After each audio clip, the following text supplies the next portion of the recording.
네, 수험생 여러분 안녕하세요. 메가공무원에서 행정학을 가르치는 황철곤입니다. 자, 우리 2025년도 4월 국가직 시험 치고 오신 분들 정말 고생 많으셨습니다.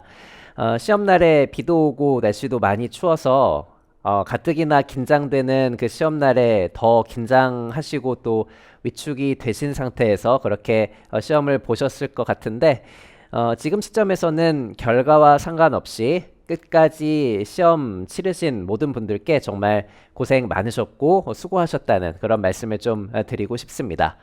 자, 우리 국가직 시험이 이제 끝났으니까 한 하루 이틀 정도는 여러분들 이 공부는 좀 내려놓으셔도 되고요. 잠깐 쉬셨다가 다시 이제 달려나가실 그런 에너지 좀 충전을 하셨으면 좋겠고 이 강의는 이제 그 쉼을 다 하신 상태에서 이제 우리가 지방직 9급 또는 올해 7급을 준비하시는 분들도 계실 테니까 올해 처음 치러진 인사혁신처 출제 행정학에 대한 어떤 그 출제 경향이라든지 작년과는 또 어떤 점에서 좀 차이가 있고 이런 부분들을 고려했을 때 앞으로 어떻게 또 준비를 하는 게 적절한지 그런 부분들 좀 살펴드릴 것이고요.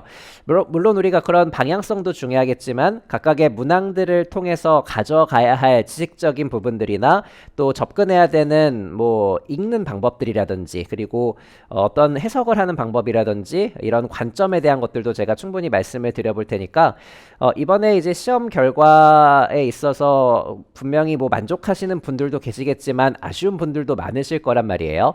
아쉬운 분들 같은 경우에는 남은 2달 조금 더 남은 지방직 9급까지 그 기간 동안 우리가 충분히 업그레이드 할 수 있는 기간이기 때문에 우리가 오늘 이제 다루는 내용들을 발판으로 삼아가지고 여러분들 충분히 또 열심히 공부를 해보도록 하겠습니다. 저도 끝까지 최선을 다해보도록 할게요. 자, 우리 25년도 국가직 9급 행정학 시험 총평 잠깐 드리고 문항별 상세 해설 해보도록 하겠습니다.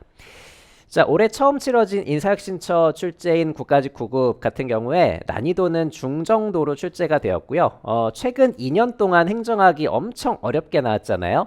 특히 작년 지방직 9급 같은 경우에는 사실 난이도 조절에 실패했다라는 말을 들을 정도로 너무 어렵게 출제가 되어가지고 좀 문제가 됐었는데 올해 국가직 9급 행정학 시험 같은 경우에는 적절한 변별력을 갖추기 위해서 굉장히 노력하고 그렇게 깔끔하게 출제가 된 시험이라고 평가가 됩니다. 그래서 이제 문항별로 한번 살펴보자면 문항의 어떤 비중별로 살펴보자면요. 한 16문제 정도는 빈출 개념으로 출제가 되었고 그리고 나머지 4문제 내지는 뭐 5문제까지 이 정도 좀 포괄을 할 수 있을 것 같은데 이 정도가 변별하기 위해서 출제된 문항으로 그렇게 구성이 되었습니다. 이 둘 중에서 이제 빈출 문제는 여러분들이 실수 없이 그리고 빠르고 정확하게 맞춰내셔야 되고 요 4문제에 해당되는 변별 문항들 있죠. 이 변별 문항들은 시간을 좀 써야 돼요. 시간을 좀 써야 되고 생각도 좀 해보셔야 되고 고민도 좀 해보시면서 정답률을 많이 올리셔야 되는 그런 식으로 이제 출제가 되었다라고 보시면 되겠습니다. 자, 그래서 제가 카페에도 간략한 총평을 올려드리기는 했으나 이번 시험 같은 경우에는 행정학만을 기준으로 놓고 봤을 때 합격에 도움을 줄 수 있는 점수는 한 90점 정도라고 생각이 들어요.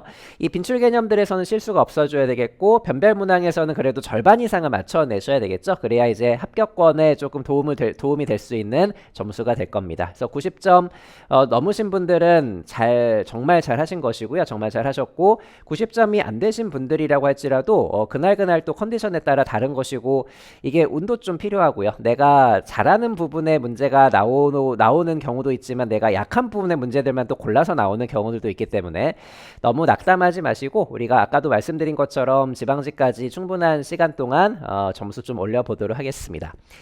자, 그래서 이번 시험이 저는 앞으로 지방직 9급에도 이런 식의 가이드를 잘 줬다라고 생각하거든요. 잘 출제된 그런 이제 변별력을 갖고 있는 문항들이기 때문에 빈출 개념 16문제 정도 그리고 변별 문항 한 4문제, 4-5문제 정도 이렇게 해도 이제 한 90점 이상으로 커트라인이 잡힌다는 것은 잘 출제를 했다라는 것이니까 앞으로도 이 기조에 맞춰가지고 여러분들이 준비를 잘 해두셨으면 좋겠습니다.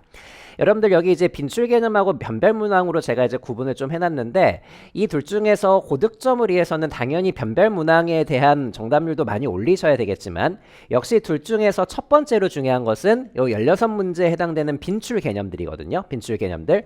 여기에서는 실수도 당연히 없어줘야 되겠고 여러분들이 맞추셔야 되겠지만 특히 중요한 것은 뭐냐면 우리가 요 무한정의 시간을 가지고 시험을 보는 것은 아니란 말이에요. 행정학 같은 경우에 저는 평소에 동형 모의고사에서 한 12분 정도 시간을 드리잖아요. 12분 정도 시간을 드리고 실제 시험장에서도 그렇게 풀어내시면 되는데 그 12분 안에 이 변별 문항까지 여러분들이 충분히 고민을 하시면서 풀어내시려면은 빈출 개념에 해당되는 문제들을 빠르게 풀어내는 게 굉장히 중요합니다. 빠르게 풀어내는 것뿐만 아니라 당연히 정확하게 푸실 수 있으셔야 되겠죠. 행정학은 자칫 잘못 공부하거나 문제를 잘못 접근하게 되면은 아무래도 추상적인 내용들이 많기 때문에 아리까리한 그런 문제들이 많을 거예요. 그런 문제들을 풀어내실 때는 이런 것도 같고 저런 것도 같은 이런 식의 어떤 모호함 때문에 이 빈출 개념들에 대한 문제를 풀어내실 때도 시간을 많이 잡아먹는 경우들이 생기게 되는데 그래서 제가 이제 항상 강조를 드리는 것이 행정학의 개념들은 항상 거의 대부분 어떻게 구성된다? 비교 논점으로 구성이 된다라는 거. 요거를 활용하시면 정답을 훨씬 더 빠르게 찾아내시면서 정확하게 찾아내실 수 있거든요. A랑 B를 비교했을 때 둘 중에 요 특성은 A에 더 가깝다. 제가 이따가 문항들을 보여드리겠지만 이번에도 빈출 개념들은 대부분 요 비교 논점들로 구성되어 가지고 출제가 되었어요. 예를 들면 뭐 신행정학과 행태주의를 비교할 수 있는가? 그리고 우리 그 경쟁적 규제 정책과 보호적 규제 정책을 비교할 수 있는가? 정책 승계랑 정책 유지를 비교할 수 있는가? 제도적인 부패하고 일탈형 부패를 비교할 수 있는가? 이렇게 전직과 전보를 비교할 수 있는가? 이렇게 대부분의 좀 쉬운 문제들은 당연히 맞춰내셔야 되겠지만 그 비교 논점으로 구성되어 있다는 걸 정확하게 소화를 하시면 정말 깔끔하고 빠르고 확신을 갖고 정답을 찾아내실 수 있거든요. 이렇게 비교 논점을 활용하셔가지고 평소에 개념을 이해를 하셔야 되고 기출 문제들도 그렇게 분석을 해두셔야 됩니다. 그래야 16문제에 대해서 정확하게 풀어내시면서 이 내문항, 변별 문항인 내문항에 대해서 충분히 고민할 수 있는 시간을 확보를 하게 되는 것이니까요. 일단 첫 번째로 빈출 개념들은 대체로 비교 논점으로 출제가 되기 때문에 비교 논점 중심으로 여러분들이 잘 이해하시고 그렇게 문항들을 접근하시면 좋겠다. 이런 말씀을 일단 드리고 여기서 이제 빌려온 시간을 여기에다 쏟으셔야 이제 합격에 도달할 수 있는 점수가 비로소 되는 것입니다. 그래서 두 번째는 변별 문항에 대한 접근 방법인데 여러분들 변별 문항들 제가 뭐 이따가 다시 한번 말씀을 드리겠지만 우리 변별 문항들 같은 경우에는 대체적으로 어떻게 출제가 돼요? 이거를 그냥 뭐 그 지엽적인 지식으로 출제하는 건 옛날 방식이고요. 두 문자를 활용해 가지고 풀어내고 이런 건 옛날 방식이고 여러분들 20문제 쭉 보시면은 이번 시험에서 두 문자 활용해 가지고 풀 수 있는 그런 단순한 문제들이 출제가 되는 게 아니란 말이에요. 최근의 행정학 시험 앞으로도 그럴 것이지만 가장 기본적인 개념들과 혹시 내가 모르는 개념이라고 할지라도 그런 것들에 대해서 글을 주고요. 글과 어떤 용어나 문장들을 주고 충분히 응용하고 확장할 수 있는가, 추론해낼 수 있는가 이런 부분들이 최근에 굉장히 강조되고 있는 행정학의 트렌디한 부분이 되고 고득점을 위해서는 여러분들이 반드시 갖춰내야 되는 그냥 그런 이제 덕목이라고 보시면 되는 것이니까 이 변별 문항들 합리적인 추론을 어떻게 해야 되는지 접근을 어떻게 해야 되는지 그런 부분들 제가 뭐 정규 과정에서 일관성 있게 항상 말씀을 드리는 부분이긴 하지만 제가 뭐 기본 개념이라든지 문제풀이 강의라든지 기출분석 강의라든지 항상 그렇게 이제 말씀을 드리긴 하지만 제가 요 분석 강의 통해서 이번 시험 분석 강의 통해서도 다시 한번 이렇게 접근하면 좋겠다라는 말씀들을 좀 드려보도록 하겠습니다. 자, 그래서 이 빈출 개념은 비교 논점으로 확실하게 푸셔서 시간 세이브를 잘 하신 다음에 그 시간들을 변별 문항에다가 잘 빌려주셔야 되겠다. 그래서 추론하고 확정하고 응용하는 훈련들을 평소에 잘 하신 다음에 실제 시험장에서 현장에서 판단을 하셔야 되는 것들. 행정학은 여러분들이 지식을 가져가셔서 그 지식을 1대1로 매칭하는 문제들도 당연히 출제가 되죠. 당연히 출제가 되지만 그런 부분들은 여러분들이 당연히 해두셔야 되는 기본적인 부분이고요. 우리가 이제 시험에 합격을 하는 게 중요한 것이니까 합격을 하는 게 중요한 것이니까 최종적으로 합격 점수를 만들기 위해서는 이 변별 문항들 중에 절반 이상은 맞춰내셔야 되는 거예요. 절반 이상은 맞춰내셔야 되고 우리가 빈출 개념들 다 실수 없이 푸시면 좋겠지만 정말 잘하는 분들도 실수를 할 수 있거든요. 그래서 한 문제 정도에서 실수를 한다라고 쳤을 때는 변별 문항에서 더 가져가실 수 있도록 하실 수도 있으셔야 되는 것이니까 이제 지방직까지 시험이 충분히 있기 때문에 모의고사 훈련들 제가 이제 많은 콘텐츠들 제공을 해드리고 있잖아요. 뭐 시즌 1 그리고 지방직 대비로 진행한 시즌 2나 뭐 봉투 모의고사 기존에 우리 기출 변형 모의고사로 진행했던 오마주 같은 것들 제가 이제 항상 그 문제풀이 콘텐츠에서 강조를 드리는 부분들이니까 그런 콘텐츠들 여러분들 잘 골라가지고 활용을 하신다면 이렇게 추론하고 확장하고 응용하는 문제들에서도 많은 도움을 받으실 것 같습니다. 자, 총평은 이 정도 드리면 될 것 같고요. 우리 이제 통계치 잠깐만 보고 그리고 문항별 분석으로 좀 들어가 보도록 합시다. 자, 출제 영역은 정말 고르게 잘 출제가 되었죠. 행정학은 어느 하나에서 딱 이제 찝어가지고 출제를 하는 것은 아니기 때문에 3문제에서 5문제 사이에서 왔다 갔다 하면서 각각의 영역별로 출제가 된다는 걸 잘 보여줬고요. 이번에는 인사 파트가 조금 더 많이 출제되고 지방 파트도 조금 더 많이 출제되긴 했지만 뭐 이것은 그때그때 왔다 갔다 하는 것이니까 특별히 신경 쓰실 부분은 아닙니다. 어쨌든 전체적으로 다 공부를 해두셔야 된다는 거 말씀을 다시 한번 드리는 것이고 난이도는 대체적으로 제가 아까 이제 16문항 정도가 난이도 하에 해당되는 빈출 개념이라고 말씀드렸지만 그게 중하고 하 정도에 좀 섞여 있는 문제가 하나 좀 있어가지고 일단 하 같은 경우에 제가 한 15문제 정도로 배치를 좀 해봤고요. 중 정도가 한 4문제 그리고 사실은 9급을 준비하시는 분들은 좀 풀기가 어려운 엄청 지엽적인 지방 파트의 법조문 문제가 하나 좀 있었기 때문에 이 상에 해당되는 문제 이 문제는 이제 풀어내기가 조금 어려웠을 것 같긴 하지만 이 문제 제외하고는 나머지 문제들에서 충분히 승부를 보실 수 있으셔야 되겠다 이런 말씀을 좀 드리도록 하겠습니다. 자, 그러면은 이제 통계치 잘 살펴봤으니까요. 1번 문제부터 우리가 하나하나 좀 살펴보도록 할게요. 자, 우리 첫 번째 페이지는 그렇게 어려운 문제들은 없었다라고 보여지고요. 여러분들도 시험장에서 이제 1번 문제부터 좀 신나게 스무스하게 풀어내셨을 것 같기는 한데 그러면서도 이제 여러분들 강약 조절하면서 우리가 좀 논점들 준비를 좀 해보도록 하겠습니다. 자, 1번 문제 같은 경우에는 전형적인 1번 문제 스타일이죠. 우리가 정부 실패 원인과 그리고 시장 실패 원인 이것도 예전처럼 단순하게 정부 실패 원인이 무엇이냐 시장 실패 원인이 무엇이냐 둘을 갈라봐라 이런 식으로 단순하게 출제된 게 아니라 제시문을 주고 실제로 읽어보고 각각의 개념들을 매칭할 수 있는가 이렇게 그리기 문제로 출제가 됐다라는 것이죠.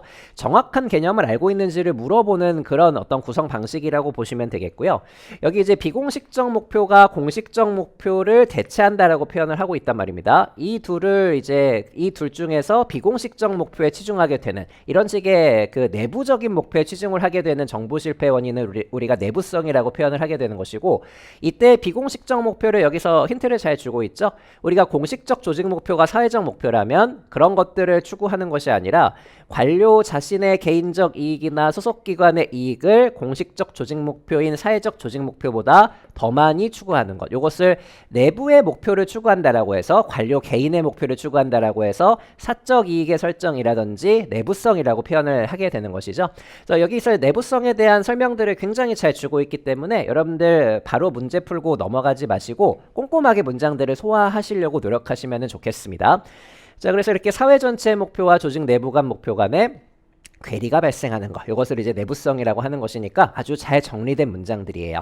자, 그러면서도 파생적 외부 효과, X 비효율성, 권력의 편제 다 정부 실패 원인들인데 여러분들 정부 실패 원인들과 시장 실패 원인들은 여태까지 기출문제들도 그렇고요. 생각보다 이렇게 꼼꼼하게 개념을 물어보는 케이스들이 많거든요. 물론 여러분들이 잘 풀어내셨지만 나머지 원인들도 정확하게 개념을 이해하시려고 앞으로도 좀 노력을 하시면 좋겠습니다.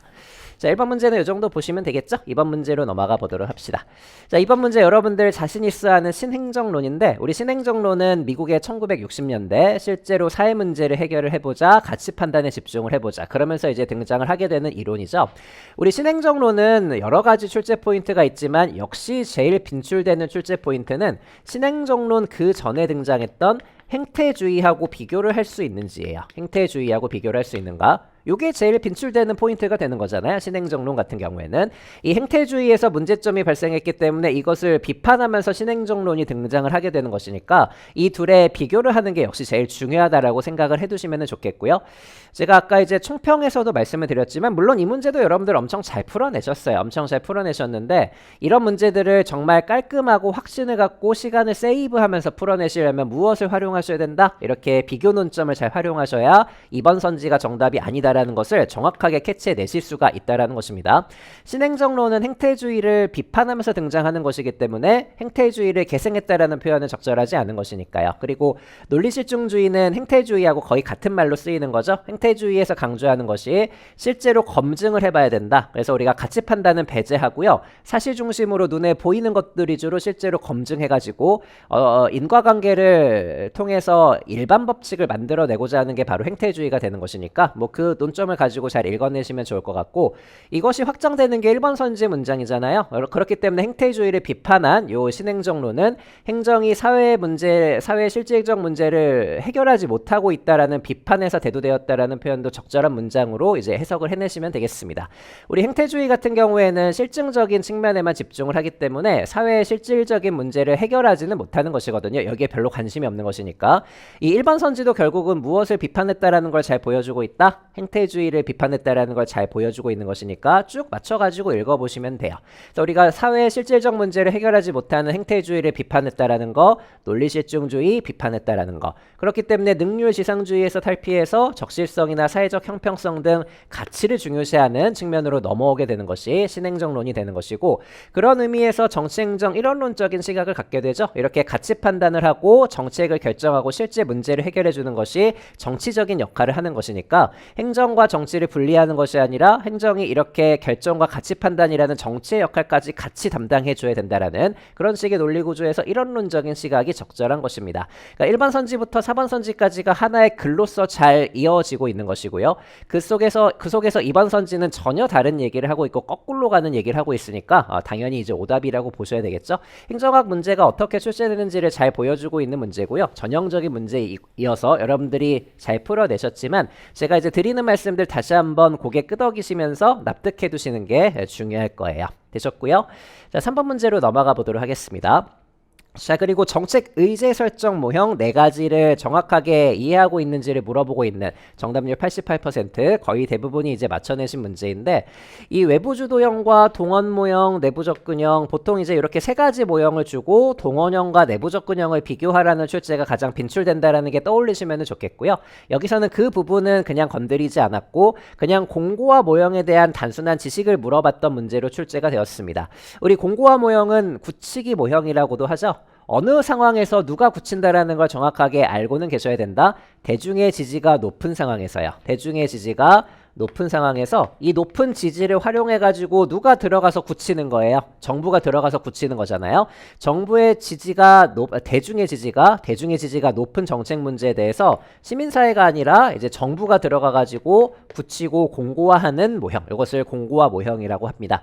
그래서 공고화 모형에 대한 개념을 바꿔낸 어떤 출제는 여태까지 없긴 했지만 그래도 정확하게 여러분들이 알고는 들어가셔야 되는 지식이니까 잘 풀어내신 것 같고 그리고 나머지 선지들은 이 외부랑 동원과 내부의 가장 기본적인 개념을 물어보고 있으니까 여러분들 그냥 가볍게 읽어보시면 될 것 같은데 외부 주도형 같은 경우에는 바깥의 사회 문제가 외부의 이익 집단들을 통해 공중 의제를 거쳐서 최종적으로 정부가 공식적인 의제로 전환하는 것 이것을 외부 주도형이라고 하고요.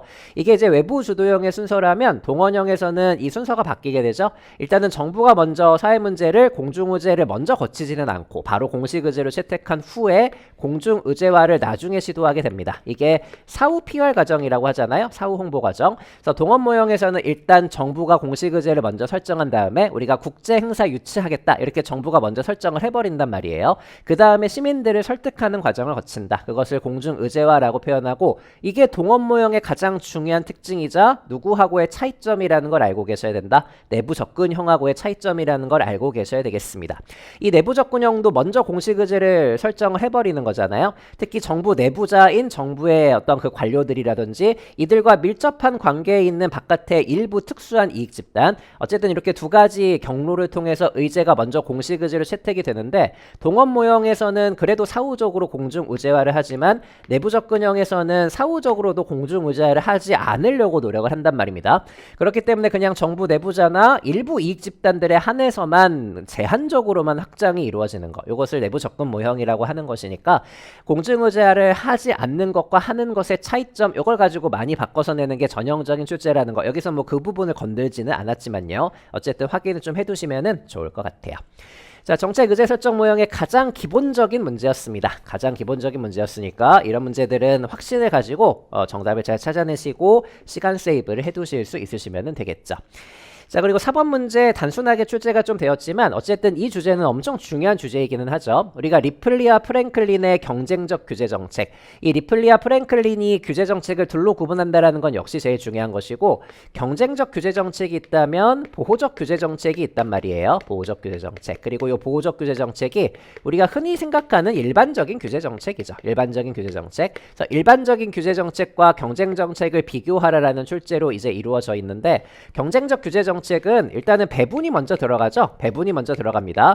일정한 집단에게, 특정한 집단에게만 배분을 해준다. 어쨌든 배분이 들어가게 되는데 특정한 집단에게만 배분이 들어가게 되고요. 특정한 집단에게 배분이 이루어진 다음에 그대로 내버려 두는 것이 아니라 그들에 대해서 적절하게 규제를 하잖아요. 재심사 과정을 거치고 재심사 과정에서 탈락하게 되는 그런 이제 그 사람들도 생기게 된다. 그래서 배분 정책과 규제 정책의 결합이라는 게 바로 이 경쟁적 규제 정책의 굉장히 중요한 특징이고요. 그게 바로 1번 선지에 나와 있는 항공 운항권에 부여져 가장 전형적인 사례가 출제가 되었습니다. 특정 기업에게 특정 노선의 항공 운항권을 부여를 하는데 거기에 대해서 뭐까지도 가능하다, 규제까지도 가능하다라는 거. 재심사라는 규제 과정을 거치게 되는 것이니까요. 부여한 다음에 재심사를 한다라고 보시면 되는 것이니까 이렇게 다시 한번 사례 이해 잘 해두시면 되겠습니다. 그리고 나머지 사례들은 무슨 사례로 출제가 되었겠어요? 요게 아니니까 요거에 대한 사례로 출제가 된 거겠죠. 보호적 규제 정책. 이 보호적 규제 정책은 어떤 일반 시민들이나 환경이나 노동자들 이런 사람들을 보호하기 위해서 행해지는 가장 일반적인 규제 정책이라고 보시면 되겠습니다. 그래서 뭐 공공요금을 책정한다든지 최저임금제도나 근로시간을 제한한다든지 환경 문제를 개선하기 위한 것들, 이런 것들은 전반적으로 이제 정부가 규제를 하는 것들이기는 한데 경쟁적 규제 정책의 성격이 아니라 일반적인 보호적 규제 정책의 성격을 갖는다. 이렇게 A 아니면 B라는 비교 논점을 활용하시면 이거 역시도 조금 더 깔끔하게 접근하실 수 있으실 겁니다. 이 4번 문제는 이 주제에 대해서 이제 좀 단순하게 출제가 된 것이긴 하지만 우리 경쟁적 규제 정책과 보호적 규제 정책을 비교하는 문제들이 꽤 어렵게도 출제되기도 하잖아요. 기출 문제들 보신 분들은 아시겠지만, 그래서 그런 문제들을 푸실 때도 어떻게 접근하시면 된다? 똑같이 접근하시면 돼요. 경쟁적 규제 정책과 보호적 규제 정책을 비교하고 있는 것을 활용하셔가지고 둘의 설명을 바꿔낸 것들, 둘의 논리 구조를 바꿔낸 것들, 그런 부분들에 집중을 잘 해두시면 충분히 정답률을 올리실 수 있으실 거예요. 자, 그리고 5번 문제로 넘어가 보도록 합시다. 자, 우리 정책평가의 유형에 대해서 이 개념을 물어보고 있는 출제였고요. 역시 이 정책평가의 유형 중에 가장 중요한 거 두 가지를 알고 들어가셔야 되는데, 그게 바로 형성평가라는 개념하고 사전에 하는 평가성 사정이라는 표현이죠. 평가성 사정이라는 거. 이게 이제 예비평가라는 표현이고요. 예비평가라는 표현이고, 평가를 이제 잘 하기 위해서 사전적으로 점검하는 것을 평가성 사정이라고 해요. 그래서 이번 선지에 나와 있는 것처럼 일종의 예비평가는 형성평가가 아니라 바로 평가성 사정에 대한 표현이 되는 것이니까 이번 선지에서 빈출 개념 두 가지를 섞어가지고 물어본 그런 출제로서 이제 출제가 되었습니다. 형성평가는 알고 계시겠지만 집행 도중에 하는 평가잖아요. 집행 도중에 하는 평가. 원래 우리 평가는 1번 선지에 나와 있는 것처럼 우리 총괄평가처럼 집행이 완료된 다음에 실시하는 게 총괄평가, 일반적인 평가라고 보시면 되는데, 형성평가는 예외적으로 집행 도중에 하는 것이다. 빈출이 많이 되는 개념이었으니까 알고 들어가셔야 되겠고, 일종의 예비평가인 평가성 사정 내지는 예비평가, 평가성 검토 같은 것들은 이것도 역시 이제 많이 출제가 됐던 것들이니까 정확하게 알고 들어가실 수 있으셔야 되겠습니다. 이렇게 형성평가랑 평가성 사정이라는 것을 비교할 수도 있다는 것도 여기서 눈여겨보시면 좋을 것 같고요. 그리고 이제 1번 선지의 총괄평가는 완료된 후에 하는 건 좋은데 어쨌든 총괄평가는 내가 설정한 목표를 달성을 하였는가가 중요한 것이니까 그 정책의 효과성이나 효율성 같은 것들을 종합적으로 판단하고 총괄평가에서 전반적인 인과관계도 검증을 하게 되는 것인데 그 인과관계를 보다 더 명확하게 검증하기 위해서 총괄평가를 보완하는 것이 바로 과정평가가 되고요. 실제로 요 A라는 정책을 통해서 B라는 결과가 나오게 되었는가 그런 것들이 어떤 경로를 통해서 쭉쭉쭉 이어지게 되었는가를 더 구체적으로 살펴보는 것이 바로 요 과정평가라고 보시면 되겠습니다. 의도한 대로 집행되고 있는지 집행 과정의 문제점을 파악하고 개선하는데 이제 초점을 맞추고 있다라고 보시면 되겠고요. 그리고 집행 모니터링은 집행이 잘 되고 있는지를 마찬가지로 점검하는 그런 이제 평가의 종류들이라고 보시면 돼요. 우리 집행 모니터링은 최근에 7급에도 선지로 한번 나온 적은 있기는 한데 뭐 그 선지가 중요한 것이 아니라 여러분들이 시험장에서 이 집행 모니터링에 대한 설명을 읽어보시고 이게 모니터링이라는 그 용어를 잘 설명해주고 있는가를 판단하시는 게 되게 중요한 것이거든요. 물론 여기에서는 이번 선지에 나와 있는 지식적인 측면을 가지고 정답은 잘 찾아내셔야 되겠지만 행정학은 새로운 문장이 나온다. 이렇게 새로운 문장이 나오기 때문에 읽고 판단하시면 됩니다. 읽고 판단하시면 되겠고 이것도 이제 여러분들이 훈련을 많이 해두셔야 되는 포인트가 되는데 다시 한번 말씀드리지만 모니터링이라는 단어 여러분들 알고 계시잖아요. 이 모니터링이라는 것을 옆에 있는 설명에서 잘 설명을 해주고 있는가 여기에 초점을 맞추셔가지고 정답을 잘 찾아내시면 되겠습니다. 자, 그러면 5번 문제도 우리가 그 지식적인 측면에서 이제 출제가 된 부분과 그리고 어떤 나머지 문장들을 읽으실 때 어디에 좀 초점을 맞추시면 좋을 것인가 그런 부분들을 좀 말씀을 드렸어요. 자, 그리고 6번 문제 넘어가 보도록 하겠습니다. 이 주제는 어려운 주제이기는 하죠. 우리가 정책의 승계랑 유지를 비교하는 주제 여러분들 많이 어려워하시는 주제인데 다행히 그렇게 어렵게 출제되진 않았기 때문에 정답률도 꽤 높았던 그런 문제고요.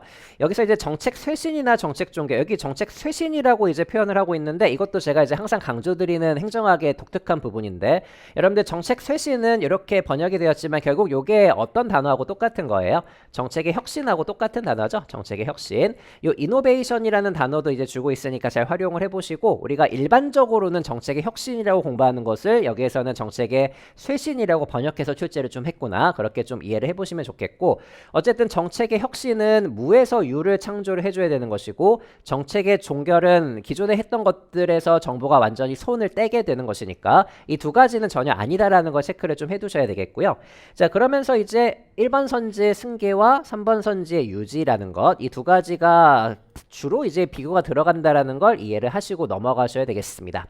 자, 우리 승계랑 유지는 뭐에 있어서는 동일하다, 목표가 유지된다라는 건 동일하다라는 말이죠. 그래서 우리 제시문을 한번 가보시면 기존의 정책 목표는 유지된다. 이건 이제 공통점이라고 보셔야 되겠죠. 이건 이제 정책 유지랑 승계의 공통점이 되는데 목표를 유지하는데 무엇에 있어서 차이를 두겠다라는 거예요. 수단의 변화에 있어서 차이를 두겠다라는 것이고요. 이 정책의 유지는 소폭의 수단 변화만을 의미하고요. 소폭의 수단 변화. 반면에 승계라는 것은 대폭 변화. 특히 대체한다라는 표현이 굉장히 중요하죠. 대체한다라는 표현. 기존의 A라는 수단을 B로 대체하거나 기존의 이제 핵심적인 수단의 전체 또는 일부분을 대체하는 것들 이런 것들을 이제 정책 승계라고 합니다. 그래서 우리가 두 번째 줄에 나와 있는 것처럼 이전의 프로그램과 조직이 새로운 것으로 대체된다라는 정확한 이제 힌트가 들어가 있으니까 3번 선지의 유지가 아니라 1번 선지의 승계를 골라내실 수 있으셔야 되겠고 이건 역시도 무엇을 통해서 문제를 풀어내셔야 된다라는 걸 잘 보여주고 있다. 비교를 통해서 문제를 풀어내셔야 된다는 걸 잘 보여주고 있는 것입니다. 자 그리고 이제 정책 승계는 세부적으로요. 이렇게 정책의 대체라는 개념도 많이 등장하지만 기존의 것들을 통합해가지고 새로운 수단을 제시를 하거나 기존의 것들을 분할해가지고 새로운 수단을 제시하는 것들 이런 것들도 넓은 의미에서 정책 승계라고 충분히 볼 수 있는 것이니까 잘 읽어두시면 되실 것 같습니다.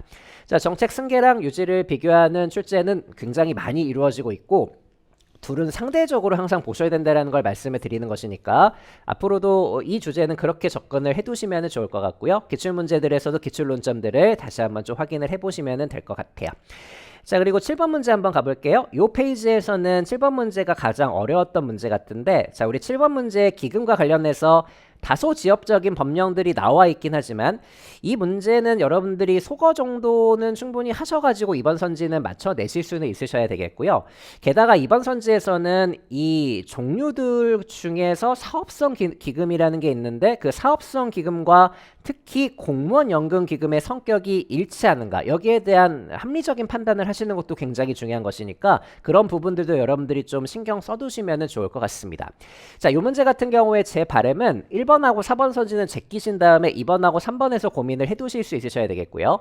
1번 선지는 우리 기금뿐만 아니라 예산뿐만 아니라 기금 역시도 우리가 주요 항목 지출 금액을 국회가 증액하는 경우에 국회가 함부로 하지 못하는 거잖아요. 삭감은 이제 국회가 정부 동의 없이 할 수 있지만 증액하는 경우에는 미리 동의를 얻어줘야 됩니다. 이것은 예산뿐만 아니라 기금도 이제 국가 재정이기 때문에 마찬가지 절차가 들어간다라고 보시면 되겠고, 그리고 4번 선지 같은 경우에는 당연한 얘기를 하고 있단 말이에요. 이런 이제 선지는 여러분들이 외워가지고 들어가시는 것이 아니라 그냥 합리적으로 판단하시면 돼요. 합리적으로 판단한다.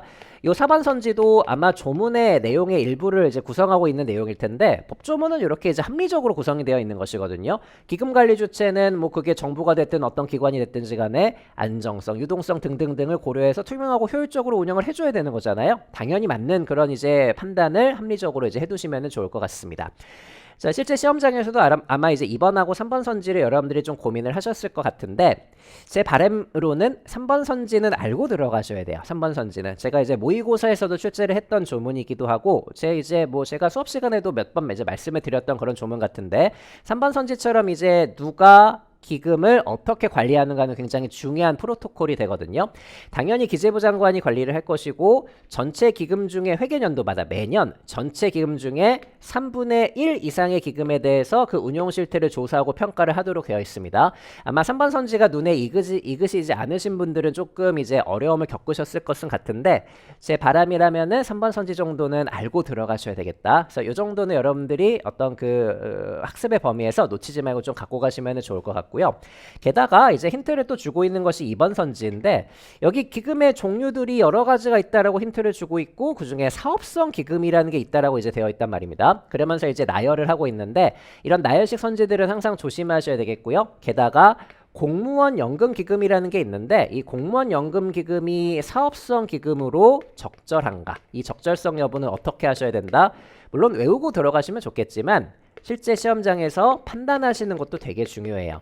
우리가 이제 어떤 기금들, 우리나라 기금 엄청 많단 말이에요. 그 기금이 사업성 기금인지 사회보장성 기금인지 뭐 금융성 기금인지 하나하나 다 외우고 들어갈 수는 없는 것이기 때문에 실제 그게 빈출되는 포인트도 아니고요.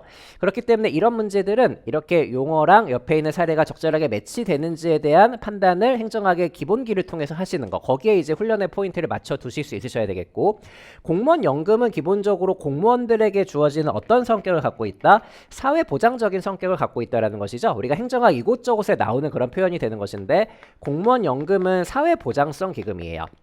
사회보장성 기금. 자, 그렇기 때문에 공무원 연금 기금은 기본적으로 사업성 기금이라고 보기는 좀 어렵겠구나. 이런 판단까지도 좀 해두실 수 있으셔야 되겠다. 이러면은 정답을 조금 더 잘 찾아내실 수 있겠죠. 이 7번 문제가 이제 변별 문항 중에 하나로 출제가 된 것인데 이렇게 약간 시간을 들이실 수 있으셔야 돼요. 실제 시험장에서. 시간을 들이기 위해서는 빈출 개념들을 비교 논점으로 정확하게 확인하신 다음에 이런 문제들의 시간을 좀 빌려주실 수도 있으셔야 되겠습니다. 자, 그리고 이제 나머지 기술보증기금이나 무역보험기금이라는 것도 사업성 기금은 아니고요. 이런 것들도 이제 금융성 기금에 속해 있거든요. 뭐 이렇게까지는 이제 모르셔도 되겠지만 우리 기술보증이나 무역보험은 금융성 기금의 성격을 갖고 있는 것이고 공무원 연금기금 같은 것들은 특히 사업성 기금이라기보다는 공무원들에 대한 어떤 사회보장성 성격을 갖고 있는 것이기 때문에 사회보장성 기금이 더 적절하다. 이렇게 좀 정리를 해두시면 되겠습니다. 어쨌든 중요한 것은 사업성 기금이라는 것과 공무원 연금 기금이 일치하는가, 적절하게 연결되어 있는가를 현장에서 판단하실 수 있으셔야 된다. 이 말씀을 좀 드리고 싶어요. 그러니까 여러 가지로 풀어낼 수 있는 문제인데 뭐 소거를 통해서 푸시든 정확하게 알고 푸시든 이렇게 유추를 해서 푸시든 여러 가지 방법이 있는데 모두 다 훈련을 하고 들어가시면 좋을 것 같습니다. 자, 기금과 관련해서 다소 좀 까다로웠던 문제인데 이런 문제들을 맞춰내셔야 합격권에 도달하실 수가 있으실 겁니다. 되셨고 8번 문제로 넘어가 볼게요. 자, 여러분들이 이제 성과주의 예산제도 좀 어려워하시죠? 우리가 품목, 성과, 계획, 연기준 중에 성과주의 예산제도가 다소 까다로운 주제이긴 한데 그래도 문제를 깔끔하게 풀 수 있게 출제를 좀 하였습니다. 우리 성과주의 예산제도는 성과가 중요하다는 것인데 이 성과를 위해서는 개별 사업이 중요하다고 보는 거잖아요. 품목별로 이제 하나하나 나눠가지고 보는 것이 아니라 개별 사업별로 묶어가지고 그 안에서 재량을 주고 성과를 측정하겠다. 이런 것들이 성과주의 예산제도가 됩니다. 되겠습니다. 니은 선지에 나와 있는 것처럼 각각의 사업이라는 표현들이 등장을 하게 되겠고 품목이 아니라 사업, 활동, 일이라는 이런 식의 표현들이 등장하면 성과주의 예산제도가 됩니다. 그리고 성과주의 예산제도는 개별 사업별로 예산액을 산출해내는 게 굉장히 중요하기 때문에 이 업무 측정 단위를 선정해가지고 업무를 계량화한다라는 표현이 등장을 하게 되는 것이고요. 각 사업마다 업무량이 있고요. 각 사업마다 업무량이 있고 여기에다가 단위 원가를 곱하게 되죠. 여기에다가 단위 원가를 곱하게 되면은 이게 개별적인 사업의 예산액이 나오게 되는 것입니다. 뭐 예를 들면은 도로 10km를 건설하겠다. 도로 10km를 건설하는데 1km당 100원이 든다면 총액이 얼마가 나오는가 이런 식의 이제 계산을 한다라고 보시면 되는 것이니까 측정 단위들을 선정해 가지고 업무량은 몇 킬로인지 단위 원가는 몇 원인지 이렇게 단위를 선정해 가지고 계산을 한 다음에 업무를 계량화한다라는 거. 이게 성과주의 예산제도에서 개별적인 사업들에 대한 예산액을 산출해내는 공식으로 출제가 좀 많이 되는 것이니까 알고 들어가셔야 되겠고요. 그리고 요 각각의 사업마다 필요한 어떤 그 사업을 통해서 이제 업무량과 단위 원가도 되게 중요하겠지만 이 각각의 사업들을 위해서 필요한 것은 역시 재량을 이제 강화하는 것이니까 사업이라는 표현이 등장하게 되면은 개별적인 사업 주체들의 재량을 축소시키는 것이 아니라 강화한다라는 표현이 적절한 것이 되는 것이고요. 그렇기 때문에 입법부의 통제가 상대적으로 용이한 것이 아니라 통제가 조금 곤란해질 수 있겠다라는 일종의 문제점으로도 연결이 될 수 있을 거예요. 자, 니은선지랑 기억선지는 그렇게 연결을 좀 해두시면 좋을 것 같고요. 그리고 디귿선지의 사례로 등장을 하고 있는 게 다소 좀 황당하긴 한데 미국의 테네시의 계곡이라는 곳이 있대요. 미국의 테네시 계곡 개발청이라는 곳이 있는데 디귿선지 모르신다라고 할지라도 우리 리을선지에 나와 있는 1970년대는 아니다. 우리 1970년대는 영기준 예산제도의 시대잖아요. 이때가 신공공 관리론의 시대니까 우리 성과주의 예산제도는 뉴딜 정책 시대에 등장을 하게 되는 것이니까 1930년대에서 1950년대까지 이때 이제 뉴딜 정책 시대에 정부가 사업을 통해서 경기 활성화를 해줘야 되는 그런 시대에 이제 결부가 되는 예산제도라고 보시면 되겠고 이것과 연결되는 게 요 디귿선지에 나와 있는 뭐 테네시 계곡 개발청이라는 곳이고요.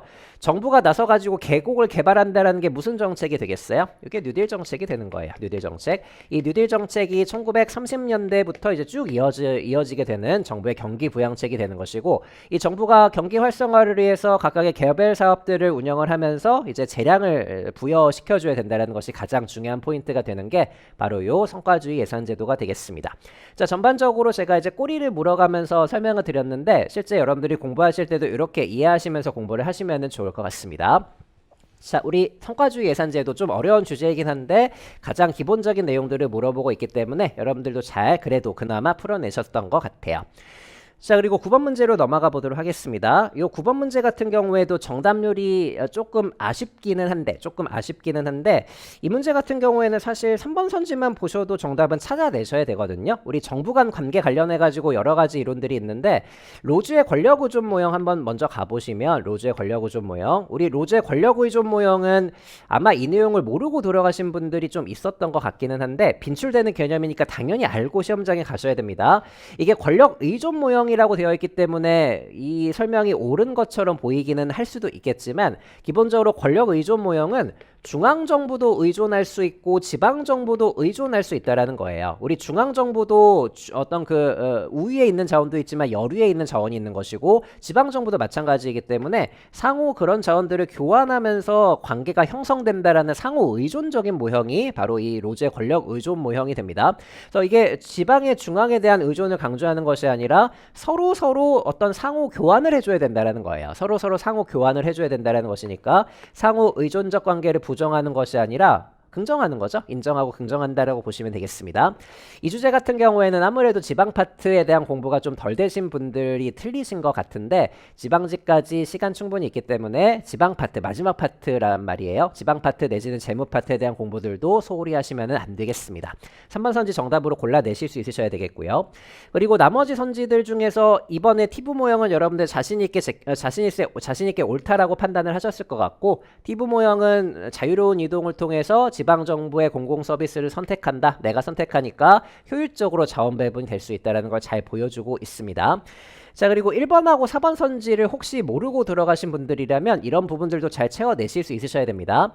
1번 선지의 피터스의 도시한계로는 제가 뭐 개념 강의 때부터도 계속 이제 말씀을 드리는 부분이고 비교적 최근에 이게 9급에서는 처음 나온 것이긴 하거든요. 그래도 비교적 최근에 7급의 선지로 출제가 되기도 했기 때문에 우리가 9급하고 7급이라는 인사혁신처 기출문제들의 출제 논점들은 당연히 알고 들어가셔야 되니까 그걸 활용하셔가지고 읽으실 수 있으셔야 돼요. 우리 피터슨의 도시한계로는 결론을 알고 계셔야 되는데 지방정부가 성장정책과 재분배 정책 중에요. 성장정책과 재분배 정책 중에 어디에만 초점을 맞추더라? 성장정책에만 초점을 맞추더라. 이렇게 이제 결론을 내리시면서 이 문장을 여기 결부시켜가지고 매칭을 시켜두시면 되는 거잖아요. 그래서 피터슨의 도시한계로 는 엘리트론과 다원론의 정치적 자유주의 관점과는 달리 어디에 이제 초점을 맞추고 있다? 시장 경제의 구조적 요인을 강조하는 데 초점을 맞추고 있다. 이게 어떤 정책하고 연결된다라는 표현이에요. 시장 중심적으로 성장에 초점을 맞춘다라는 것하고 이제 일맥상통하는 표현이 되는 것이란 말이에요. 그러니까 제가 이제 항상 강조드리는 것처럼 행정학은 기존의 문장이 출제되는 경우들도 있겠지만 낯선 표현들이 대체로 출제가 됩니다. 우리 도시한계론에 대한 설명도 이 사람이 하는 말이 조금 다를 수 있고 저 사람이 하는 말이 조금 다를 수 있다. 말이에요. 그럼에도 불구하고 결론은 똑같기 때문에 이 성장 정책에 초점을 맞춘다라는 거 이렇게도 표현을 할 수가 있겠구나. 이런 마인드 잘 갖고 가시고요. 평소에 읽어보시는 연습들도 많이 해두실 수 있으셔야 되겠습니다. 그리고 4번 선지 엘코크도 9급에서는 나온 적이 없죠. 엘코크도 7급에 요새 이제 좀 출제가 많이 되고 있는 주제인데 그래서 제가 최근에 기출문제들 설명을 드리면서 이 부분도 옳은 선지 정도로는 보여질 수 있기 때문에 준비는 좀 해두자라고 이제 말씀을 드렸던 포인트가 출제가 된 거거든요. 우리 엘코크의 모형은 세 가지로 중앙정부랑 지방정부 간의 관계를 설명을 하는데 이 대리인 모형부터 여러분들이 준비를 잘 해두셔야 되겠고 대리인 모형이 있고 지배인 모형이 있고요. 그리고 동반자 모형이 있거든요. 이렇게 세 가지 모형을 비교를 잘 해두셔야 되는데 중앙정부랑 지방정부 간의 관계에서 대리인 모형은 지방정부의 자율성이 없다라고 보는 거죠. 이거는 중앙정부가 지방정부를 그냥 시키는 그런 정도의 이제 통제라고 생각해 두시면 되겠고 그리고 지배인 모형은 세모 정도입니다. 이것도 이제 중앙정부가 지방정부를 통솔하기는 하는데 어느 정도의 자율성을 보장해주는 그런 모형이라고 보시면 되겠고요. 동반자 모형은 서로 이제 그 중요한 부분들에 있어서 협력을 한다라는 동반자적인 부분이니까 통솔과는 통제나 통솔과는 거리가 먼 것이 동반자 모형이 되겠습니다. 자, 엘코크 모형은 이렇게 세 가지 잘 비교를 해두셔야 되겠고 이 세 가지가 모두 다 옳은 선지 내지는 틀린 선지로 출제가 좀 될 수 있기 때문에 지방직 대비로도 여러분들이 준비를 좀 해두시면 좋겠습니다. 최근 기출에서 좀 강조되고 있는 주제 중에 하나거든요. 엘코크의 모형도 최근에 7급 등에서 비교적 빈출되고 있는 그런 주제이기 때문에 사실 엘코크의 모형은 행정학의 범위는 조금 벗어나기는 하지만 그래도 7급에서 조금 다루고 있기 때문에 9급 분들도 준비를 좀 해두시면 좋을 것 같습니다. 자, 우리 지방자치 이론에 대한 정부 간 관계 모형 다소 좀 이제 아쉬운 어떤 그 정답률이기는 하지만 뒤쪽에 있었다라는 걸 감안했을 때 충분히 이해가 되기는 하고요. 우리가 지방직 시험 대비로는 이 부분들까지도 충분히 공부하시고 들어가실 수 있으셔야 되겠습니다. 자, 10번 문제로 넘어가 보도록 할게요. 자, 우리 10번 문제 같은 경우에는 주민 참여 제도에 대한 가장 기본적인 지식을 물어보고 있죠. 이 10번 문제는 그냥 지식적인 문제이기 때문에 가장 기본적인 지식들 평소에 당연히 잘 쌓으실 수 있으셔야 되겠습니다. 자, 기억선지의 주민감사 청구는 시효가 있죠. 3년이 지나면 제기할 수가 없어요. 주민감사 청구는 주민들이 제기를 하게 되는 것인데 3년이 지나면 제기할 수 없다. 이 시효 관련해서도 당연히 출제가 되는 선지이기 때문에 알고 계셔야 되겠고 그리고 이제 주민 소환과 관련해서 모든 지방의회 의원은 우리가 소환을 할 수가 없죠. 비례대표 의원은 소환하지 못한다. 우리가 소환이 나오면 반드시 출제되는 빈출 주제이기 때문에 비례대표 지방의회 의원을 포함한 모든 지방의회 의원이 아니라 비례대표 의원을 제외한 그런 지방의회 의원을 소환할 수 있게 되는 거예요. 알고 계시겠지만 소환이라는 것은 내가 직접 뽑은 대표자를 내가 직접 자를 수 있다라는 개념인데 비례대표 의원은 내가 직접 뽑았다라고 보기는 어렵잖아요. 정당에다가 투표를 한 것이기 때문에 그래서 제외된다라고 보시면 될 것 같고 그리고 이 주민투표에 붙일 수 없는 것들이 있는데 민감한 것들이죠. 특히 예산의 편성, 의결 및 집행 이렇게 돈과 관련된 것들은 다소 민감하기 때문에 이런 부분들은 주민투표로 결정할 수 없다라고 보는 것입니다. 자, 민감한 것들은 안 되는 것이고 대체로 돈과 관련된 것들은 안 된다라고 보셔도 괜찮을 것 같습니다.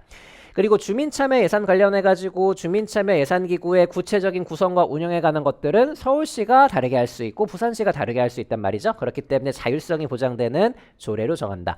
이것도 출제가 많이 됐던 그런 이제 주제 중에 하나이기 때문에 여러분들 준비해 두셨으면 충분히 풀어내셨을 수 있으실 것 같습니다. 자, 10번 문제 같은 경우도 여러분들이 시간 세이브를 잘 해두셔야 되는 그런 문제가 될 것이고요. 그런 부분들을 활용해서 변별되는 문제들의 시간을 빌려주실 수 있으시면 될 것 같습니다.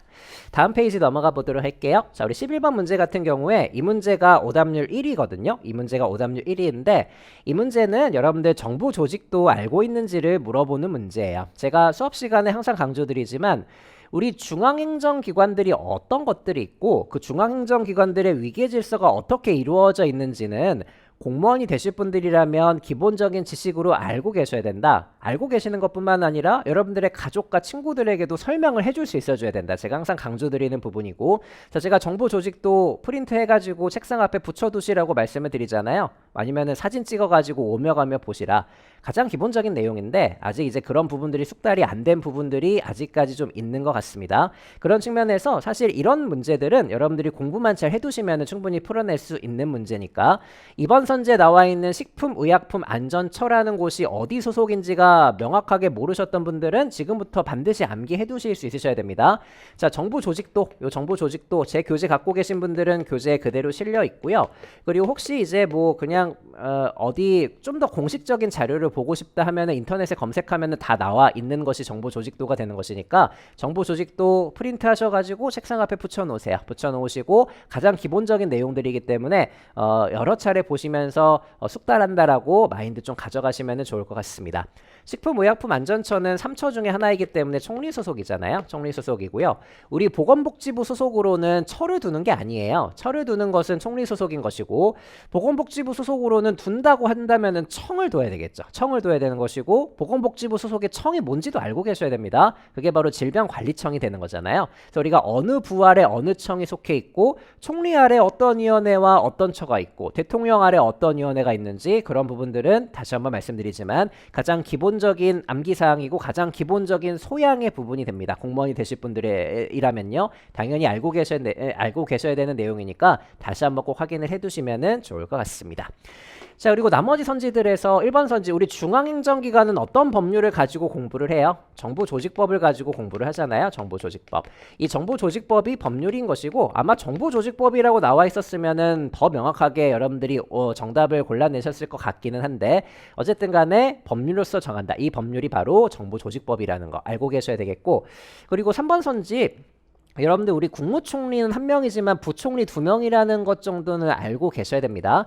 지금 이제 권한대행 체제가 쭉 이어져 오고 있으면서 약간 힌트를 주고 있는 부분들도 있었긴 했는데 이 부총리 2명은 국무총리가 이제 권한대행으로서 어떤 이제 업무를 수행하다가 업무를 수행하지 못하는 상황이 발생하게 되면은 그 다음에 누구로 넘어가게 되는 거예요. 그 다음에 부총리로 넘어가게 되는데 그게 바로 경제부총리인 기재부 장관이 됩니다. 경제부총리. 경제부총리가 만약에 여기에서도 이제 만약에 그 업무를 수행하지 못하는 상황이 된다면 그 다음에 이 부총리라고 할 수 있는 사회부총리로 넘어가게 되는 것이거든요. 이 사회부총리는 교육부 장관이 돼요.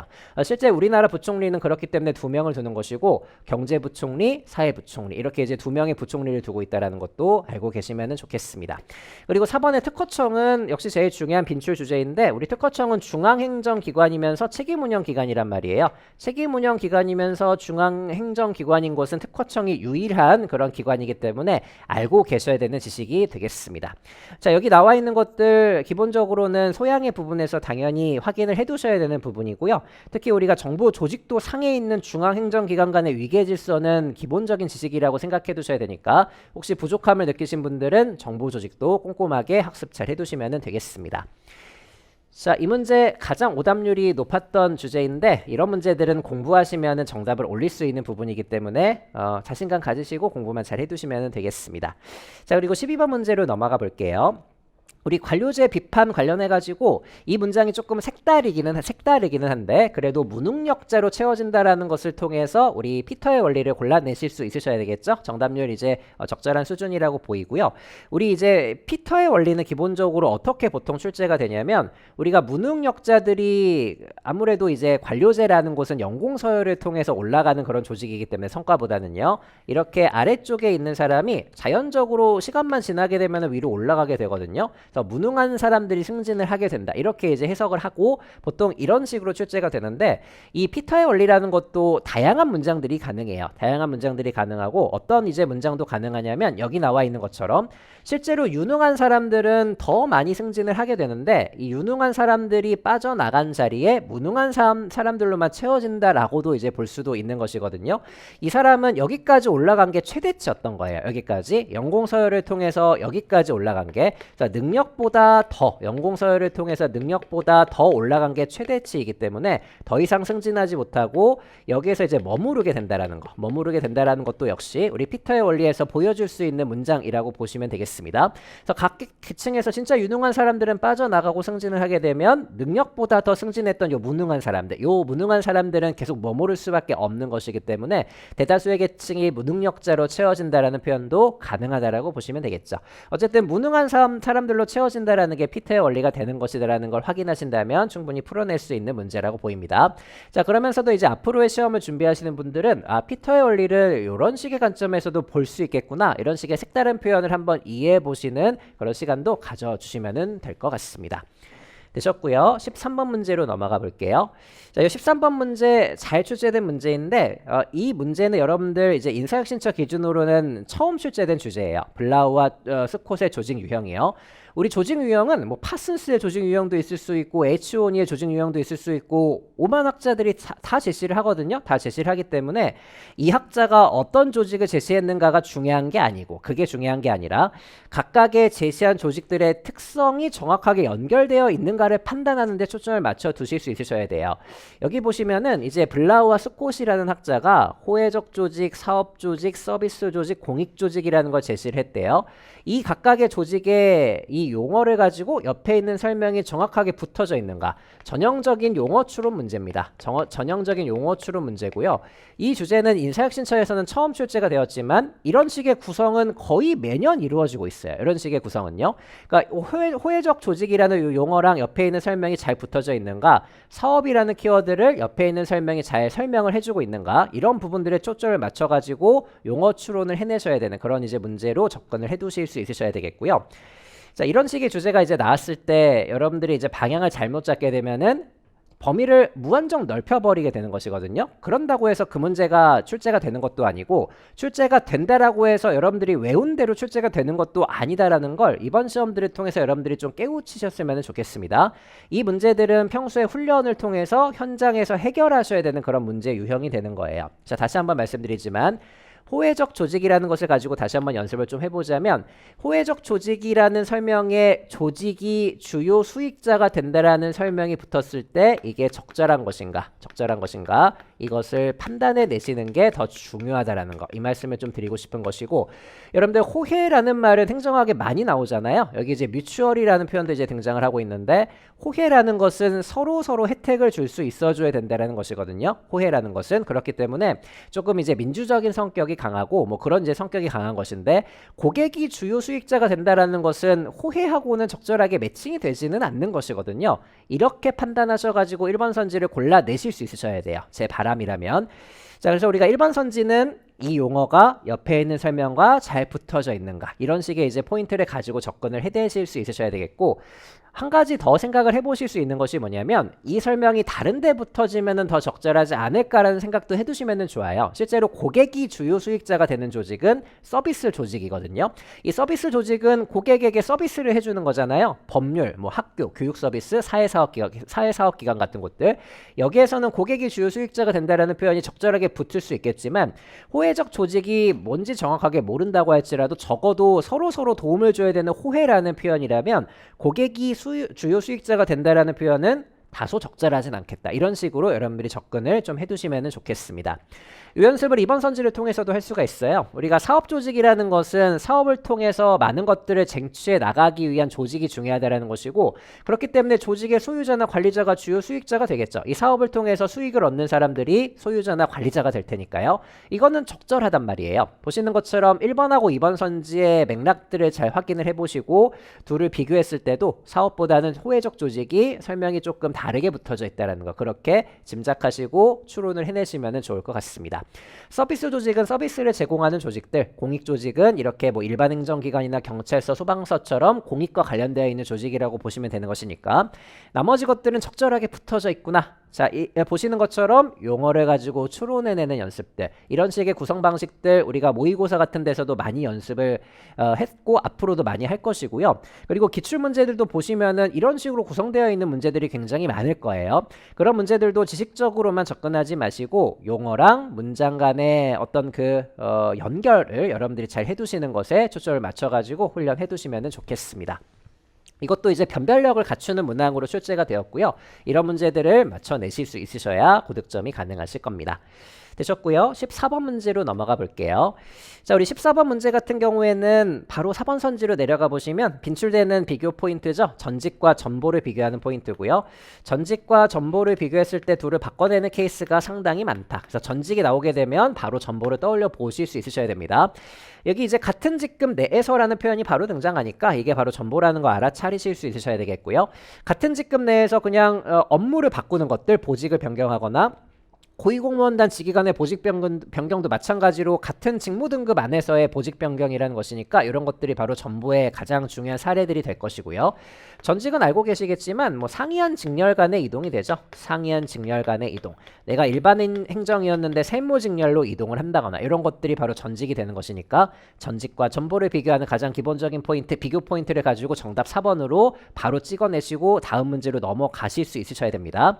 자, 그리고 나머지 선지들은 개략적인 설명들을 잘 하고 있기 때문에 읽어만 보시면 되는데 승진에 대한 설명, 겸임에 대한 설명, 강임에 대한 설명. 우리 강임이라는 것은 잠깐 하위 직급에 임명을 하는 것인데 이렇게 다른 직렬로 임명할 수 있다라는 것도 출제가 한번 된 적이 있으니까 옳은 선지로서도 한번 읽어보시면 도움이 되실 겁니다.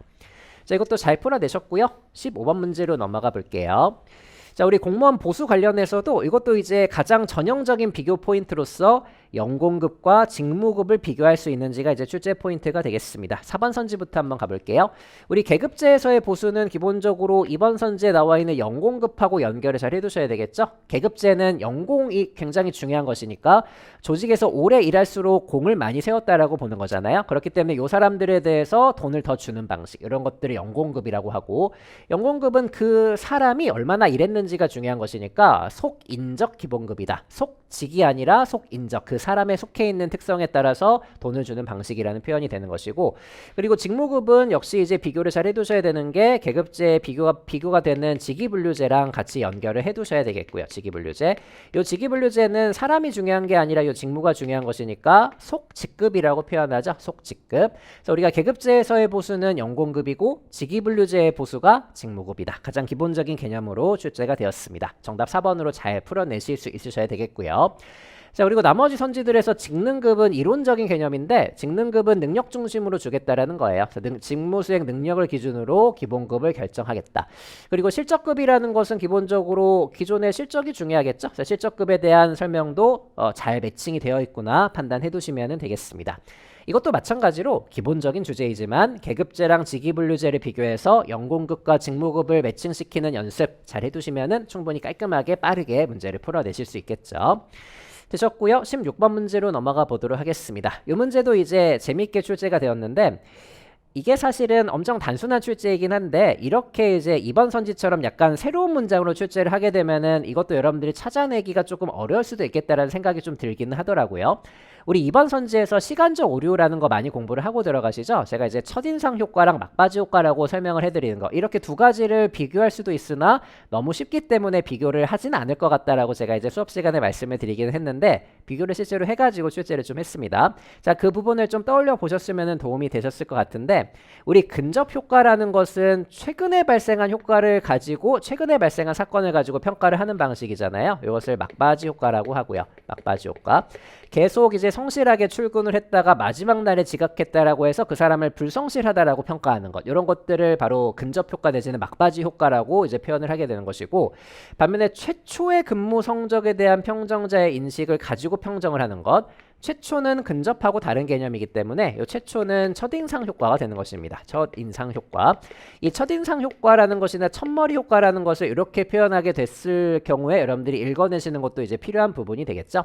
어쨌든 둘을 묶어가지고 근접 효과랑 첫인상 효과를 묶어가지고 우리가 시간적 오류라고 표현을 하는 것인데, 특정 시점에서의 어떤 사건을 가지고 평가를 하는 방식, 오류 중에 하나이고요. 어쨌든 이렇게 두 가지를 비교할 수도 있다는 것도 눈여겨보시면 좋을 것 같아요.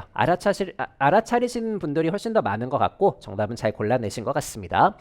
다소 쉬운 포인트였지만 출제가 되었다. 자, 그리고 이제 나머지 선지들은 우리 후광 효과는 연쇄 효과로서 어떤 요소에 대한 평정이 다른 요소에도 연쇄적으로 영향을 미치는 거, 성실하다라고 해서 전문성도 있겠네, 이렇게 연쇄적으로 평가하는 것을 후광 효과 내지는 연쇄 효과라고 표현하고요.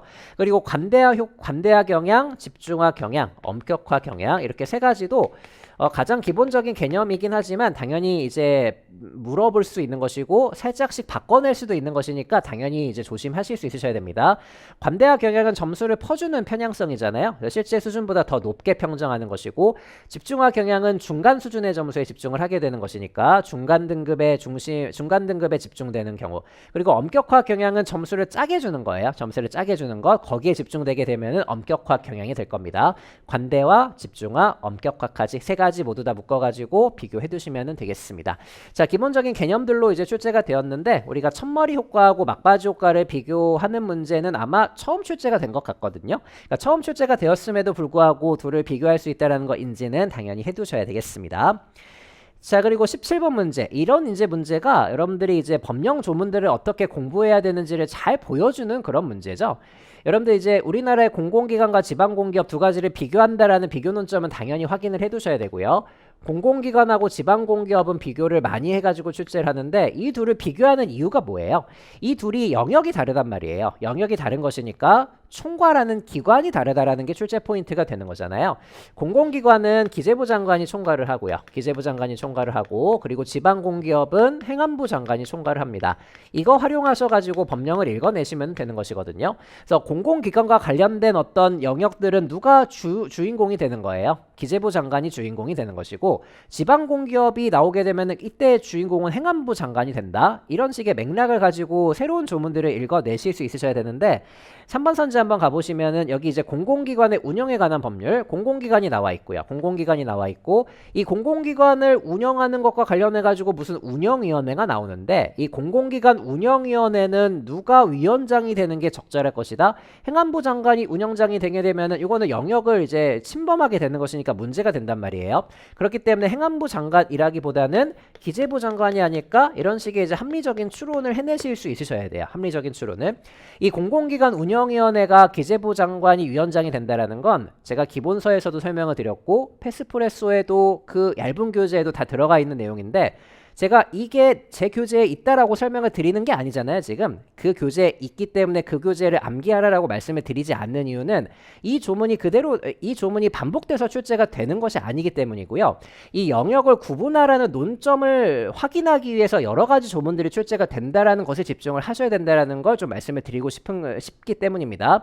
이 내용이 물론 교재에 들어가 있지만 그게 중요한 게 아니라 여러분들이 그 교재 문장들이 읽어보실 때 무슨 생각을 하셔야 된다? 공공기관 운영위원회는 공공기관과 관련되어 있는 위원회이기 때문에 누가 위원장이 되는 게 합당하다, 기재부 장관이 위원장이 되는 게 합당하다, 이런 식으로 생각을 해내실 수 있으셔야 되겠고, 새로운 조문이 나오거나 새로운 위원회가 나오거나 새로운 조직이 나온다고 할지라도 공공기관과 관련된 조직이라면 누구를 연결하시면 된다? 기재부를 연결하시면 되고, 지방공기업이 어떤 그 영역이 된다면 이때의 연결 포인트는 행안부 장관이 된다라는 거, 이렇게 연습을 많이 해두셔야 됩니다. 자, 그런 식으로 접근하신 분들은 잘 풀어내신 것 같아요. 잘 풀어내신 것 같은데, 이렇게 영역 구분하는 문제는 우리가 행안부랑 기재부를 비교하는 어떤 출제 포인트도 있고, 행안부랑 인사혁신처를 비교하는 출제 포인트도 있고, 과학기술정보통신부 장관과 행정안전부 장관을 비교하는 포인트도 있단 말이에요. 그런 영역 구분하는 문제들은 커다랗게 영역만 잘 구분해 놓으시면 돼요. 자, 그러면서 이제 조문들을 잘 읽어내시면 되겠습니다. 자, 그리고 나머지 선지들 이제 1번 선지 한번 가보시면 우리 지방공기업법에 근거해서 지방공기업 경영평가를 하는데 여기에서도 이제 연습을 좀 해보시면 지방공기업 경영평가라면 누가 하겠어요? 기재부 장관이 아니라 행안부 장관이 주인공이 되겠죠? 이렇게도 연결을 좀 해두시면 좋겠습니다. 그리고 지방공기업 중에 하나가 지방직영기업이고요. 이 지방직영기업은 대표적인 사례가 안 적으셔도 되는데 서울시 상수도 사업본부라는 곳이고 서울시 상수도 사업본부 나중에 여러분들 지방직 시험 서울시 시험 합격하시면은 이 상수도 사업본부에서도 일을 할 수가 있거든요.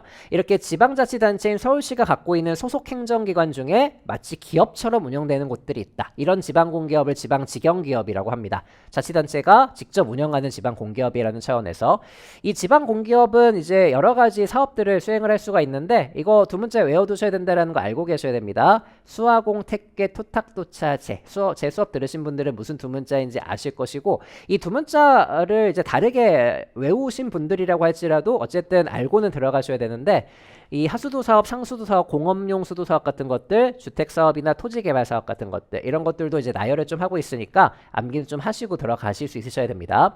그리고 3번 선지의 준정부기관 우리 공공기관을 구분할 때 공기업도 있고 준정부기관도 있는데 이 준정부기관은 기금을 관리하면 기금관리형이고 기금을 관리하지 않으면 위탁집행형이라고 이제 구분을 한다라는 거 기본적인 지식이 되겠습니다. 그래서 이제 문제는 잘 골라내셨을 것 같기는 하고요. 왜냐하면 이제 1번하고 2번하고 4번 선지가 그렇게 어렵진 않기 때문에 근데 3번 선지의 위원장이 누구인지에 대해서 내가 암기를 하지 않고 들어가가지고 당황하신 분들이라면 이게 암기를 통해서 조문을 읽는 것이 아니라 여기 나와 있는 영역 구분을 통해서 판단하셔야 된다는 걸 이해하시면 훨씬 더 좋을 것 같아요. 3번 선지는 다시 안 나오니까 이 선지를 외우시려고 하지 마시고 이 영역이 기재부 장관에게 속할 수밖에 없다라는 걸 이해하시는 방식으로 훈련을 좀 해두시면 좋겠습니다. 자, 그러면 17번 문제에서 제가 드리고 싶은 말씀들을 좀 드렸고요. 18번 문제로 넘어가 봅시다. 이 문제가 이제 재미있는 문제였죠. 실제 여러분들이 시험장에서는 재미가 없으셨겠지만 당황을 좀 하셨겠지만 여러분들 리뷰하시면서 보시면은 재밌는 문제이기는 해요. 이 문제는 이제 처음 출제된 개념이란 말이에요. 제가 이제 항상 강조드리지만 행정학은 범위가 없고 어떤 것도 행정학이라고 하면 다 행정학이 되는 것이거든요. 그렇기 때문에 범위를 넓히는 방식으로 여러분들이 준비하시는 것보다는 이런 문제가 나왔을 때 정답을 맞춰낼 수 있게 훈련을 해두시는 데 집중을 좀 해두실 수 있으셔야 됩니다. 행정학은 새로운 개념과 새로운 현상들이 항상 있기 때문에 그런 부분들을 출제를 좀 할 수가 있고요. 그리고 그런 부분들에 대한 출제가 이루어질 때는 다행히 출제자가 그 부분을 새롭게 출제된다는 걸 알고 있기 때문에 힌트를 줄 수밖에 없어요. 힌트를 줄 수밖에 없다. 전형적인 국어 문제죠. 전형적인 국어 문제고 이런 부분들이 이제 여러분들이 읽어내셔야 되는 그런 문제로서 출제가 되는 것입니다. 전형적인 글읽기 문제고요. 글읽기 문제고 여러분들 우리 그 국어 시험에도 새로운 제시문 주고 그 다음에 주제 찾아내라고 하는 것처럼 똑같은 거예요. 여기 나와 있는 힌트들을 가지고 네 가지 선지들 중에 가장 가깝게 보이는 개념들을 잘 골라내시면 되는데 첫 번째 문장에서 정답이 다 나와 있는 것이고요. 옳은 일을 하기 위해서는 비도덕적인 행위를 해야 된대요. 비도덕적인 행위를 하면서 옳은 일을 해야 된다. 이게 바로 뭐가 되는 거예요? 딜레마가 되는 것이고요. 내가 옳은 일을 하기 위해서 더러운 손을 더럽혀야 된다라는 게 이제 1번 선지에 나와 있는 것처럼 더러운 손의 딜레마라고 표현이 될 수 있는 것입니다. 자, 그리고 이제 나머지 선지들은 제가 이제 항상 말씀드리지만 용어를 보시고 이제 짐작해내시는 연습들도 많이 해두셔야 됩니다. 선택의 역설 이런 것들은 뭐 선택의 역설 내가 선택해가지고 오히려 뭐 역효과가 나타나게 되는 이런 역설과는 별로 관련이 없는 것이고 집단행동의 딜레마가 무임승차 현상이 되는 거잖아요. 이것과도 별로 관련이 없고 내가 편견을 동원하는 것하고는 관련이 없는 것이니까 힌트가 이제 없는 것이니까요. 1번 선지가 가장 가깝다라고 판단하시면 좋을 것 같습니다. 이 문제도 좀 당황하신 분들은 풀어내시기가 좀 어려우셨을 것 같은데 이런 문제가 출제된다라는 걸 알고 계셔야 돼요. 알고 계셔야 되고 더러운 손의 딜레마를 지식적으로 알고 들어가는 게 중요한 게 아니다. 지식적으로 알고 들어가는 게 중요한 게 아니라 우리가 이런 문제들에 접근할 수 있는 소양을 갖추는 게 중요한 거예요. 소양을 갖추는 게 중요하고 그런 소양은 여러분들이 행정학 공부를 하는 과정에서 생기게 되는 것이니까 개념 이해 중심으로 하시고 개념들 간의 비교 포인트 중심으로 이해하시려고 노력하시고 출제자들이 어떤 논점을 가지고 출제를 하려고 하는가 그런 부분들을 차분하게 남은 기간 동안에 분석해 보시면은 이런 문제들 푸실 때도 충분히 많은 도움이 되실 겁니다. 어쨌든 제시문이나 표현들에서 힌트를 잘 잡으신 다음에 용어하고 매칭 하시는 연습들을 종합적으로 해내실 수 있으셔야 되는 문제로 잘 구성이 되었습니다. 자, 18번 문제도 굉장히 많은 관점을 이제 보여주고 있는 것이거든요. 그리고 이제 많은 그 앞으로 나아가야 될 방향성도 제시를 좀 해주고 있는 것이니까 눈여겨보시면 좋을 것 같아요. 자, 그리고 19번 문제 한번 가봅시다. 이 문제 이제 정답률이 30%인데 이 문제는 사실은 9급을 준비하시는 분들은 대비하기가 조금 어려운 정말 초지업적인 주제입니다. 이 문제는 틀리셔도 그렇게 문제는 없고요. 요 지방재정진단제도는 우리 7급을 준비하시는 분들은 알고 계셔야 되는데 특히 7급의 지방직 중에 지방자치론을 선택 과목으로 하시는 분들, 보통 이제 7급 준비하시는 분들이 지방자치론을 많이 선택 과목으로 하시니까 여기서 나오는 주제 중에 하나예요. 우리 지방자치론, 7급 지방자치론은 요 지방재정법도 전조문을 거의 다 보고 들어가거든요. 전조문을 거의 다 보고 들어가는데 그 중에 이제 하나가 지방재정진단제도라는 것이고 7급 지방자치론 정도를 보고 들어가신 분들이 이제 9급 시험을 보셨을 때 좀 맞출 수 있는 문제로서 구성이 되었기 때문에 초지역적인 문제입니다. 초지역적인 문제. 이런 문제는 특별히 틀려도 크게 문제가 없고요. 여러분들의 합격에 당락에 영향을 미치지는 않는 그런 이제 문제라고 보시면 돼요. 자, 이런 문제들을 보시면서 지방재정법의 전조문을 봐야 되겠다 이렇게 여러분들 공부하시면 안 됩니다. 19번 문제는 예외적인 문제이기 때문에 예외적인 문제는 예외적으로만 준비를 해두시면 되는 거예요. 19번 문제는 그냥 여기 나와 있는 주제들 정도만 여러분들이 잘 더해가지고 준비를 좀 해두시면 되는 것이니까 그런 수준에서만 제가 좀 말씀을 드려보도록 하겠습니다. 정답이 1번인데 요 1번 선지가 바로 재정진단제도를 조문으로서 표현을 하고 있는 것입니다. 재정진단제도. 이 재정진단제도는 보시는 것처럼 재정 위험 수준이 어느 정도를 초과하게 되었다. 여기에 이제 따라가지고 진단을 해보는 그런 식의 이제 제도라고 보시면 되겠고요. 여러분들 지방자치단체는 재정상의 문제가 심각할 수 있거든요. 재정상의 문제가 좀 심각할 수 있기 때문에 여러 가지 제도들이 있어요. 이 재정진단 제도뿐만 아니라 이 문제가 또 어려웠던 이유는 좀 비슷비슷해 보이는 제도들을 섞어놨기 때문인데 우리 7급 지방자치론 준비하시는 분들은 다 알고 계셔야 되는 내용이고요. 우리가 9급을 준비하시는 분들도 그래도 여기까지는 출제가 좀 되었기 때문에 이 선지대 정도의 제도들은 우리가 좀 정리를 해보도록 하겠습니다. 이번 선지 한번 가볼게요. 대규모의 재정적 부담을 수반하는 사업을 유치를 신청할 때 우리가 지방자치단체장들이 선심성 어떤 사업을 하는 경우들이 되게 많단 말이에요. 그 중에 제일 중요한 게 국제행사 유치하는 것이거든요. 국제대회 유치하는 것들. 그 국제대회 유치하면서 지방재정에 문제가 생기는 경우들이 굉장히 많기 때문에 그런 부분들에 대한 어떤 영향평가를 해줘야 된다고 보는 게 이번 선지의 제도이고 이런 것들을 지방재정 영향평가라고 해요. 지방재정 영향평가. 그러니까 지방의 재정에 미치는 영향을 사전적으로 평가하는 제도라고 생각하시면 되겠죠. 이거를 지방재정영향평가라고 한다. 지방재정영향평가. 이것도 엄청 지엽적인 주제인데요. 그래도 선지로 출제가 되었기 때문에 알고 계시면 좋겠습니다. 지금부터는요. 이렇게 대규모의 재정적 부담을 수반하는 사업의 유치를 신청할 때 미리 그 재정에 미칠 영향을 평가하는 제도. 이것을 지방재정영향평가라고 해요. 그리고 3번 선지는 우리 이 정도는 알고 들어가실 텐데 우리 중기 지방재정계획도 지방재정의 어떤 운영을 위해서 매년 수립을 하게 되는 거잖아요. 우리 지방재정계획은 중기적인 계획이긴 하지만 또 매년 수립하는 그런 제도이기 때문에 잘 확인을 해두시면 좋을 것 같고요. 그리고 4번 선지도 이제 우리 행정학의 범위는 좀 넘어서는 것이긴 하지만 4번 선지 한번 읽어보시면 소속 공무원의 인건비를 한 달 이상 지급하지 못한대요. 이거 엄청 심각한 재정상의 문제가 생긴 것이거든요.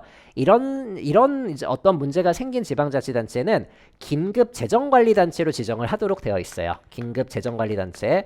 이것도 지방재정법에서 중요한 부분이고요. 긴급재정관리단체. 우리 7급 지방자치론에서는 엄청 중요한 주제죠. 긴급재정관리단체.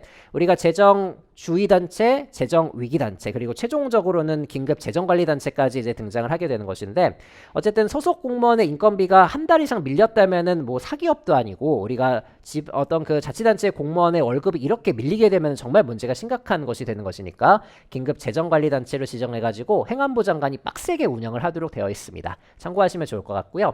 여기 나와 있는 모든 것들이 지방의 재정들을 관리하는 제도들인데